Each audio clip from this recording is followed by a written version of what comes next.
So as I've collected more and more resumes from you guys, I've noticed some patterns that people do not have a good idea of how to quantify their impact on their resume, especially in those bullet points where we are trying to make impactful statements to translate well to a recruiter or hiring manager reading your resume. So let's go through a couple things that you can do in order to quantify your impact in a numerical value so that it is abstracted from your work if the person reading your resume doesn't have all the ins and outs and understand the importance of your work. So what makes you stand out on your resume is giving an impact or sharing the impact that you had, but we don't want to make things up and just say like increased this process by this percent or making up numbers, increasing revenue by this amount, unless you're like can kind of back it up.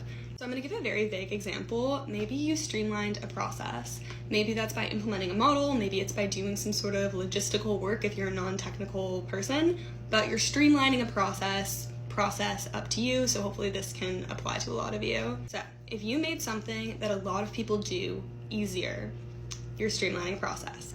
So one of the ways you can quantify that is by taking the number of people who use this and kind of taking the decrease in amount of time that it's taking for them to do it. So say there's a process, it's like a report or something, a task that people have to do on a weekly basis.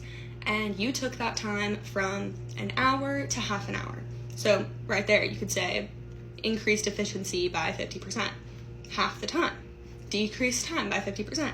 Or if you want to go a step further and look into like revenue or like optimization kind of routes, then you can kind of go through the nitty gritty and you can take people's salary. So if you have, half an hour of time for 5 people every single week, say, calculate the percentage of working hours that you're saving. So half an hour once a week for 50 weeks or 48 weeks, because people take a lot of vacation. Then you can take an average salary, take like 100K or whatever job you have, take the average salary of that. That's right there. You're saving people that much money, or you're saving your company that much money over the course of the year.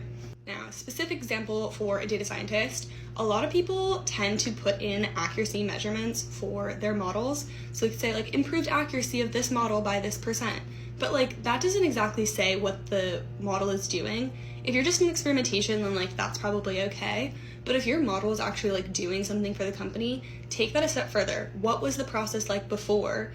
What was the accuracy of that, or whatever your metric is? What was it before? And did you increase it, or did you decrease some sort of like effect, some sort of issue? Don't just report the accuracy of your model. You want to take that into the real world. Another way you can articulate your impact, you can focus on the value add of your project or your bullet point or whatever.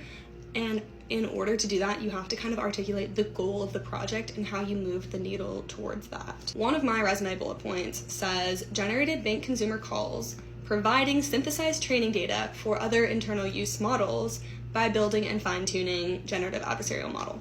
So my impact was that what I did allowed other models to gain these training data sets. These training data sets are allowing these other models to provide value to the firm. So the model I built created an output that is valuable to other people who are going to then use it.